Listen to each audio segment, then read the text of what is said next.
Welcome to the Leadership Zone. Today we have Kate Minogue to talk to us about all things kind of leadership, but we've just had a fantastic conversation about AI, algorithms, and understanding that and what other people are seeing on their feed is different, slightly because of the actions you're taking and slightly because of the profiling that's being done. And the reason I open with this is while it's a bit left field of the discussion, workplaces are dealing with AI more than ever, algorithms more than ever, and are being influenced. Not just individuals are being influenced about what they're thinking and feeling and doing, but actually your organization is being influenced. And so Kate's going to talk to us about a lot of things around leadership, and hopefully we'll have these like little peaks where we think about how we're interacting with technology throughout it as well. So Kate Minogue, will you introduce yourself so that people get a sense of who you are and kind of what you do? And then we'll kick off some of the questions for the leadership zone. Perfect. Thanks, Sheila. So currently I split my time between some fractional leadership roles with startups and scale ups and advisory work on data and AI strategy. My focus is always on joining the dots between people, data, and strategy because I've seen so many cases where one or more of those points are forgotten. Prior to this year, I worked in large corporate companies for 12 years. So from Paddy Power to Bank of Ireland, and then 6 years in what is now known as Meta. I worked in data science and analytics roles and was in leadership and people management roles for a large chunk of that time. And obviously, in companies like those, experienced a lot of change, reorganization, disruption, and various leadership philosophies. During my time in Meta, I became really interested in all of the reasons that the things we expect to happen or to have an impact don't, and the Mm. people and organizational reasons that that might be. So I completed an executive MBA part time for my last 2 years there. So yeah, just really interested in all things leadership and particularly a focus on mental health because I've just seen the kind of trend around that as part of workplaces and part of leadership conversations as well. What I really love about your background and what you're presenting, and why I'm really glad you're on the leadership zone, is that often we like to look at what we like to look at. So we like to focus on people if we're a people kind of person. We like Yeah. to focus on data if we're more analytical, or we like to focus on AI if we tend to have a kind of draw towards innovation and technology. But in our workplaces today, they're far more complex than that. There's Yeah. multiple things happening at one time and interacting. And I like your point about mental health because I think that often when we talk about mental health, and I talked to someone recently, fantastic woman who does acupuncture and was previously a nurse, and she was talking about how Ashling's her name. We talk about a health service, but what we have is an illness service. In Yeah. terms of Ireland and the UK, and most public kind of health services are actually responding in the West, at least responding to illness. And one of the things I know from when I worked in mental health services in community settings was people would talk about mental health, but they were really talking about mental ill health. They were Yeah. talking about when people were quite unwell or, were burnt out or experiencing mental health difficulties because of usually and often workplace challenges Yeah. or maybe historic traumas or family dynamics. And I think when we think about mental health in the workplace, people can be very quick to jump and talk about the easy stuff, like, and I don't mean the easy stuff to minimize it, but stuff that is kind of maybe experienced on a more frequent basis by a bigger level of the population. And we're not always talking about some of the complexities of mental health. And it's not that I think everyone needs to be a mental health professional, right? But there's a piece around the role of leaders supporting people and their mental health in relation to the decision that you're making at work and the data, the reality of AI and technology in our workplaces, and then the fact that individuals are just people. Yeah. So leaders have to do all of this, or they should be doing all of this if they want to be effective. And they're also just a person who also is dealing with all of this. And I know that that was one of the things that really struck me when we kind of did the setup for this call. So Yeah. tell me a little bit about your position on that, about how we think about leaders versus how we think about their leading. I'd love Yeah. to know your points on that.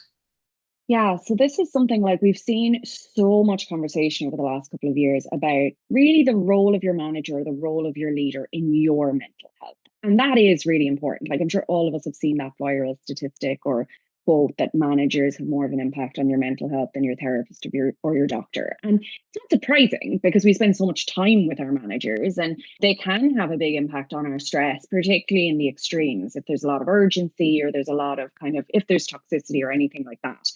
But I do think a big thing that's missing from the conversation is that managers and leaders are also people. And I think that I often say the piece of advice I wish I had gotten just before I became a people manager, which I had to figure out the hard way, is managers are not therapists. They are people they have a responsibility to the company. They absolutely have a responsibility to their team, but they are people within the organization. They're dealing with their own kind of set of stresses, their own personal lives, stuff like that.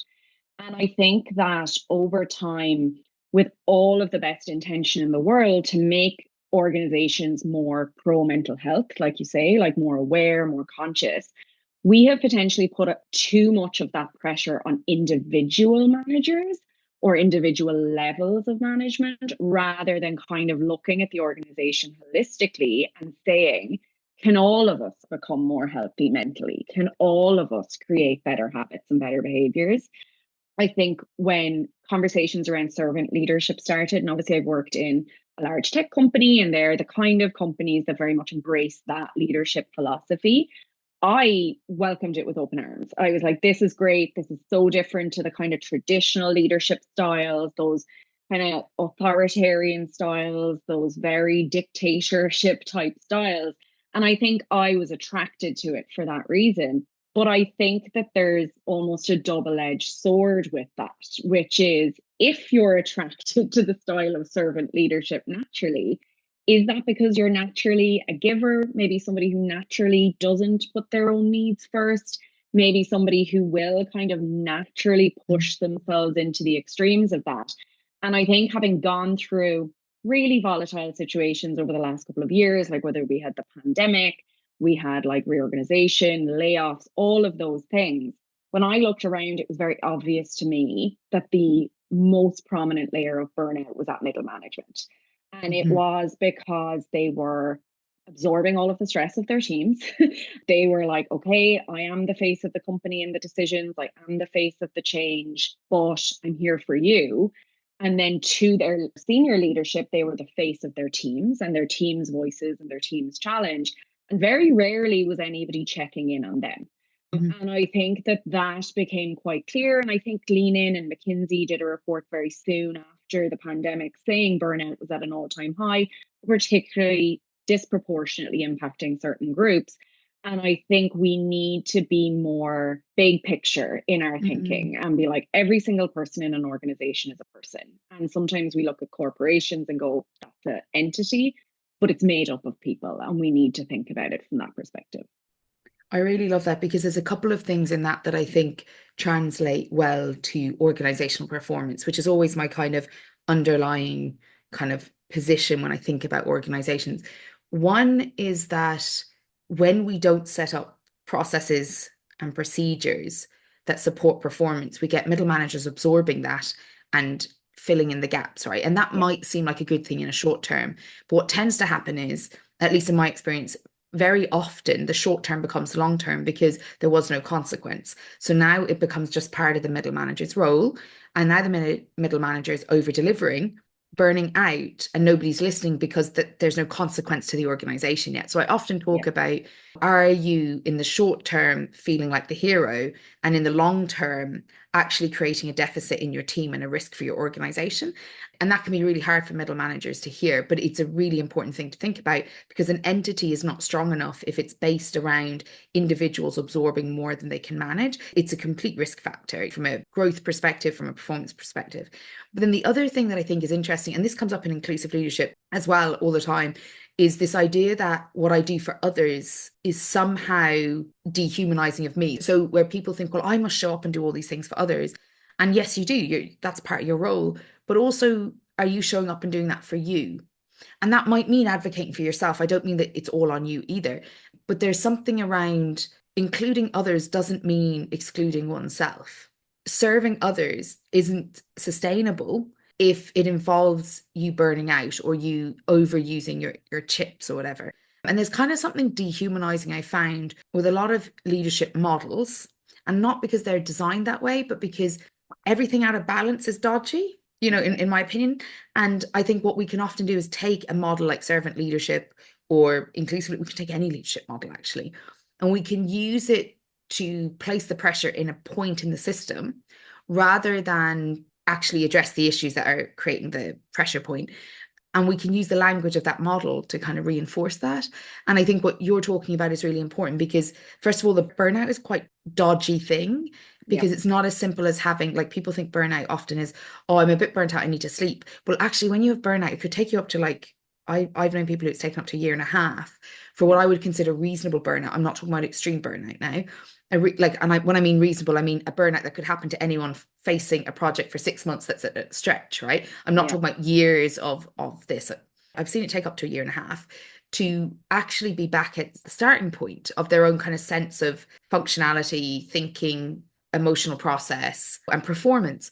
And so burnout isn't as simple as I take a week off and I recover. Often for burnout, time off isn't actually the only solution, like a short period of time off.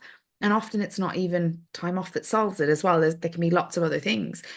But when we ignore the mental health of everybody, and I would also say senior leaders in this, yeah, what we do is we start dehumanizing people and then we create a lot of risk, I guess ultimately. And it's making me think about, I had someone recently come to me and say, my senior leader needs to do X, Y, and Z because what about me? And I said, okay, fair enough. I get that. What's your responsibility to your senior leader? And they're like, yeah, what do you mean? I deliver my work. I said, no, no, no. What's your responsibility to your senior leader? They're like, what do you mean? I was like, well, there is no way they're holding this without the impact. So yeah, what are you doing to help them hold that impact? Or are you just busy taking? And it was this kind of moment where the realization was that you're not there to be served as a yeah, passive recipient. You're there to reciprocate the dynamic of care. And I don't yeah, think we talk about that enough. And I mean appropriate care for the workplace. I don't mean, yeah. stretching beyond that. Boundaried care. Yeah, Boundary yeah, care, yeah. yeah. So I think that that's quite an interesting one. And in terms of your work, have you kind of found that there are particular interventions or considerations or reflections that you use to help people go, oh, wait a second, I'm not really catching this. I'm ignoring this blind spot. Yeah, so I think like it's funny you mentioned at the start, like we don't all need to be mental health experts. I did a mental health first aid course and I was like, that's probably one of the most valuable 2 days I've spent doing training because it really did give you a lot of tools from the day-to-day challenges people face to much more extreme situations and like the kind of questions you should be asking. When I mentor new or early managers now, I always say to them that cliche, like, put your own oxygen mask on first. And like, we might have a situational conversation, which is, I'm about to do a difficult conversation, I'm about to do a performance review with somebody on my team. And they always look at me like I'm insane. I'm like, cool, make sure you get a good night's sleep the night before. And they're like, what? And I'm like, if I look back at some of the worst conversations I have Mhm. had with team members where things have gone wrong or gotten more tense than I had expected. On reflection, it's because I was tired, not feeling well, not at my best, like just, maybe hadn't taken time off in a while, maybe hadn't seen my friends in a while, like done the kind of full self care of like, okay, is your body, mind, everything at its best?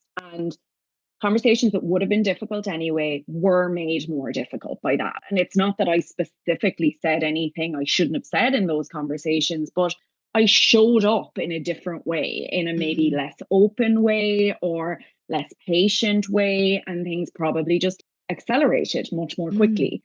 So I often talk to people about like, you need to check in with yourself quite regularly. How do I feel? If I had something really difficult on my agenda for today, how do I think I'd show up in it? Like, would it be something that I dread, something that I'd, probably afterwards go, not my best work? And am I feeling excited about the things that I'm doing? And am I feeling connected to who I generally am? So, like you talk about kind of the burnout and the time it takes to recover, like there's also the time it takes to spot it, that you're in it, because mm, often we're in autopilot and we don't realize. And one of the things I realized, like probably in the last year, was I was quite burnt out when I was leaving Meta, and we had gone through rounds of layoffs. And I realized in retrospect, I was walking around with an invisible sign on my head saying, give me your problems. I'm fine. Just I'll listen to you. And when I finished up there, I went on a trip and I remember saying to my husband near the end of the trip, it was like trip of a lifetime, 2 weeks, South Africa, amazing time. The end of the trip, I was like, I'm really dreading going home because people might need me. And he just looked at me and he was like, you love when people need you. And I was like, I can't do it though. Like, I'm so emotionally drained that I mm, can't do it. And it was something that was so counter to my personality, things I enjoy, my strengths, my skills, that I wanted to avoid it. So Mm. I think for people from the small early signs of I'm a little bit stressed, I'm a little bit exhausted, I haven't been taking care of myself, to what does that look like on your day-to-day basis, how you show up, how you anticipate things that previously were easy or previously were enjoyable, and how things that are core to you start to feel a little bit like you dread them. I think it's the like small and the big parts of that that I Mm. try to get people I speak to look out for, because very quickly you get into I hate my job and I need to change my career, and you might not. Yeah. You might not need to do that. Yeah, you might, like, one of the things I have found is that people will come to me and say, look, I need to change my job and I want to kind of like figure out my strengths and stuff. And they're usually in a senior leadership role, so there isn't as many places to go. Not that there isn't options, but it's going to be very visible. There's a kind Yeah. of a higher cost. And what's really interesting is, what are you trying to get in this place that you're not getting here? And often they were part of creating the thing they don't want. And they do sometimes go to somewhere else and then come back and say, actually, like, it's the same situation. I'm like, because actually a big part of our work ourselves is what helps us be effective in the setting, and what are the kind of traps we're setting for ourselves with others in the workplace. And I'm thinking about your self-care point because I really like that. I've kind of started to lean on this idea of self-care and community care. So self-care being taking personal responsibility, community care being identifying places within my community that I can create the connection to things that are good for me. And some of that might be paid supports, like therapy and all of that jazz. Well, actually, am I making time to talk to the friends that are good for me? It might be, am I going to places that are good for me, or I'm going to places I think I should go? Do I have a balance of enough obligations alongside enough free flow thriving things? And I think sometimes we get so focused on work, we try to do it in work, and we're not always actually stepping back and saying, do we have the setup we need to thrive in work? And some of that is personal responsibility, and some of it is learning how to connect with others. Because I always, not that there's two types of people, but there's people who will take lots of personal responsibility and they'll self-care themselves, Yeah. but they might not do the community care very well. And Yeah. then there's people who will believe that their care should only come from community and it's something that they take from their friends and their connections and all of those things, but they might not take personal responsibility. And I think a bit like the point about servant leadership, which I think can be very effective, if you're not holding the balanced line, everything that's good for us can become the very thing that harms us. Yeah. So I really like the way you're kind of framing that. Would you share the name of the mental health training you did? Was it the mental health first aid? Mental health first aid. Yeah. Mental health first Brilliant. aid Ireland. They do, you can go individual, organizations can set it up. It's really well worth doing. Brilliant. And I always think that it's helpful to have that type of insight because it helps you know how not to make the situation worse, Yeah. and also maybe how to be more effective. Whereas sometimes people think that that's like a therapeutic training. And having engaged with it myself, that's not what it is. It's very practical, and it's about understanding how to kind of move things forward without getting into the relationship where you end up being like the therapist in the room. The reinforcement of the fact you're not a therapist, which is Yes. amazing, but it also gives you tools to use in your personal and professional life, because like we all dread having that really severe, serious conversation with somebody who's gone so far into depression or something like that, that we're like, how did we not know? And I think you leave it feeling calmer, that they're like things like you can't give someone the idea of killing themselves by asking them have they thought about it. And you That just is leave it and one you of go the like biggest misconceptions. huge. And it's like they do role plays of work, personal, a lot of different situations, but always with the context of you are not the therapist or the professional in this situation. You're the bridge for the people in your life to get them there. And like I said, I think that is the mistake I made in early management. And again, it's the personality thing. It's a thing that now I have a lot of personal accountability of. Nobody made me do this, but I've learned through a lot of reflection that I did not set good boundaries early on because I'm a fixer and I want to help people and I wanted to be there for people. And all of a sudden, I'm going to a HR business partner and saying there's somebody on my team that has this personal issue, and we've had X number of conversations about it, and they're really distressed and blah, blah. And they're like, three conversations back is when you should have delegated that to a Mm. professional. Like you were their shoulder to cry on for longer than reasonable. And you've now taken your professional relationship down a path that it's hard to set Come back certain from. boundaries and come back from. And it's not that you're saying be cold or shut down when somebody comes to you about something important. It's about even just knowing where's the line where I'm the best person for this conversation and Mm, when I stop being the best person, either for myself and my own kind of protection, which we do have personal accountability for, but also for them.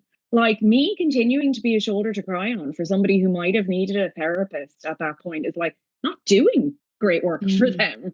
So I just think whether it is mental health first aid or whether it is self reflection on what am I prone to do in the extremes that gets rid of that balance of what looks mm, good on paper. And I think, like that, it's like servant leadership has so much potential on paper, inclusive leadership, so much potential on paper.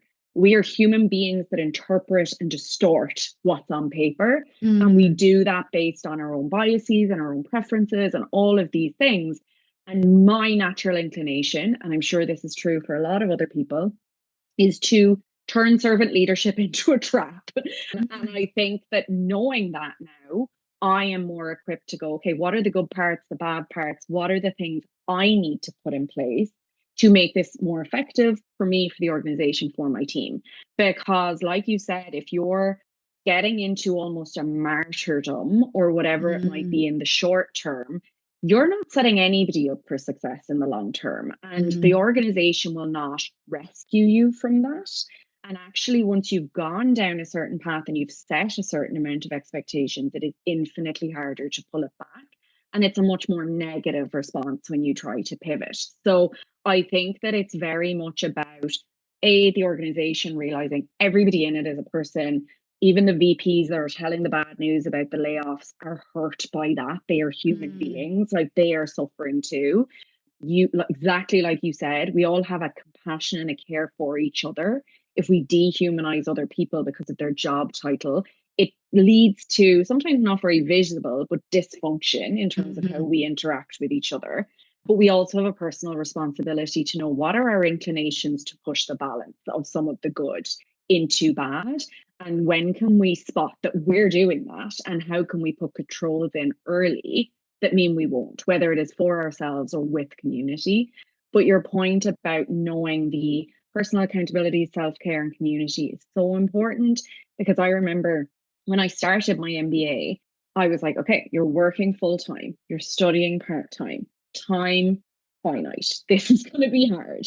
So I mm, was like, take care of your physical health. I have a chronic illness, so I knew my energy was going to be, something I needed to manage. Take care of your job, take care of your study. You've got three priorities: physical, job, study. One semester in, burnt out because I did mm, not do a single community or social thing for 3 months. mm, I was like, these are the hours that I have available. Here is how I get out the other side alive and do not drop any of these balls. And I was like, sorry, don't have time for family, don't have time for friends, don't have time for enjoyment.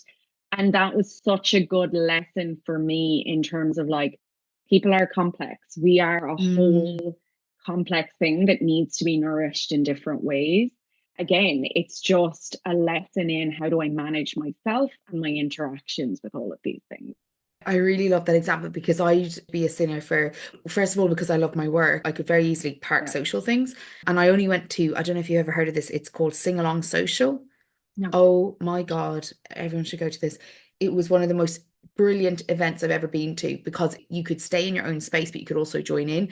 But basically, it was like being with some friends in a room, but you don't know some of these people. And they're playing like great bangers. It was Lady Gaga last night. And they're singing, but they've done all these props, and it's kind of like taking the mick out of ourselves and the thing and each other. But what was really cool about it was I had this moment where I sat back and I went, this is play for adults. Like obviously there's alcohol involved because you can't drink, you're in a kind of club-ish setting, but there's a point where we forget that play actually releases stress, not just the spa, not just the Yeah. meditation, not just like whatever the rules are about self-care. Play is absolutely fantastic both for learning and for relieving stress. And I remember sitting there last night going, there's a reason there's like 200 people in this room on a Thursday night jumping for joy at like 9:30, because actually there isn't a lot of places to release and play without kind of watching how you look or you're perceived or Yeah. what people think. But this is like you sign up to go in and just have a good time. So that community care and that social piece, I think, is really And important. I have a friend that always says, a friend Quiva Dufresne always says creativity is the opposite of anxiety. You Love can't be it. anxious while you're being creative. So I think play and creativity, they have that overlap of what we get from them. And when I was in that burnout stage at the end of the year, I remember feeling really, really tightly wound, really anxious. And I just went to bake for a couple of afternoons for like Christmas goodies.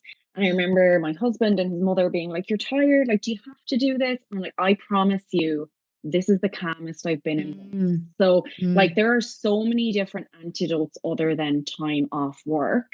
Some of us need time off work, yes. but you'd be surprised. Like you said, if you have a coffee in the middle of the day with that friend or colleague that gives you energy, like that Mm, one, my husband has now identified the two friends in particular that I'm always feeling really hyper and in a good mood and really happy after I speak to. And mm, he was like, "They're your medicine. Time with them, chat, lunch, whatever it is." So it's about like spotting what's your medicine? Like, mm, what is it? And building it into your everyday life, not at the end when the mm, burnout has already hit extremes. It's like, care about yourself enough as a person to be like, okay, like, what do I need to be my best self? And like mm. you, I really care about my job. I really want to do it. I like doing it. And I think, unfortunately, the biggest lesson for me in self care was I'm better at it when I'm my best self. Oh So my I'm not God, isn't that saying that's so the right annoying? message, but if you need to hear it, you're better at it when you're feeling your best self. I love that. I love that. And I have one point before we finish that I think is really important, and it's specific for middle managers, which is a bit different to leaders because Yeah, often leaders do find themselves in the role, but they often have some kind of management behind them yeah, or some experience of leading in other settings, whether it's sport or personally. But one of the things that I think lends to this issue for middle managers is middle managers often find themselves with people responsibilities with no support to figure yeah, out how they deal with like cranky Kieran, how they deal yeah, with like bossy Brenda, how they handle Moni Moore, like whatever. Nobody sat them down and said, these are professional ways to deal with these yeah, people. And yet now suddenly they have a responsibility to these people. yeah, And they might have done some formal training, but there hasn't been some kind of mentoring support or coaching in place, or they haven't really figured out what their approach would be. And so all these people come to them with demands, and they're like, well, a good manager just gives it to them, or a good yeah, manager just does what the organization wants. And the reality is, an effective manager holds this middle manager, holds this constant line between everyone's demands. yeah. Very rarely, when people start middle management, do they know that? Has anyone taught No, them that? And no. often they've read leadership books or they've, listened to a podcast that wasn't really about middle management. And what I Yeah, love about our conversation today is you've really put a focus on where the squeeze really is. yeah, And one of the reasons I think the squeeze is there is that people end up in positions with a lot more stakeholders than they had before they got into middle management, yeah, with no real support in place. Now, some places do better than others, but they just have everyone wanting them to be something else. And it is often their first time feeling that pull.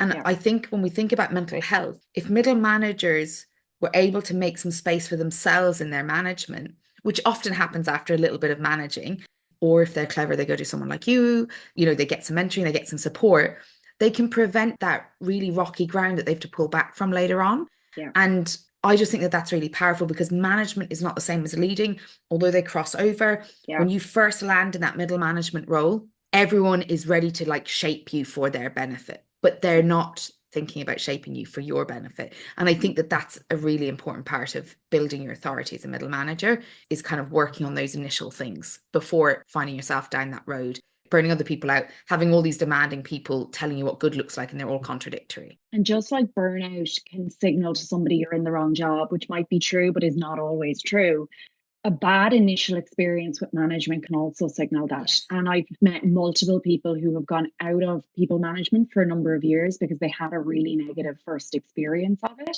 So I do think it's about giving ourselves the tools and support to realize we have to take care of ourselves first and foremost in the middle of it. And we absolutely need to acknowledge that complexity of we are between a lot of different agendas and we are serving them. We should serve them, but at various stages, we will have to decide, do I lean towards what's best for the person, the organization, myself? And if we do so consciously, I think we Mm. are a lot more effective. And 100% agree. And I think what people don't understand when they first enter middle management is you do have to serve all these needs. You have to be discerning about when, what, and how. And Yeah, you have to have boundaries because nobody's going to go, oh, I'm asking too much of you. Nobody does never. that. They just want you It's to never deliver. happened. Never happened. So what I'm going to say is, Kate, can you tell them where to find you? The links will be below, but if somebody very quickly is driving and they just need to know the name of your LinkedIn or your website, where can they find you? Yeah, so overly active on LinkedIn, you will definitely find me there. So Kate-Minogue, and my website is kate-minogue.com. So you can find me on either of those. Excellent. Thank you so much, Kate. Am I correct in saying that you work with organizations, you work with individuals, and then you give keynotes as well? Yeah, exactly. Yeah, Excellent. so you can tap Brilliant. into me lots of ways. Brilliant. That's excellent. Thank you so much for joining us. I really Thanks appreciate so it. much, Sheila.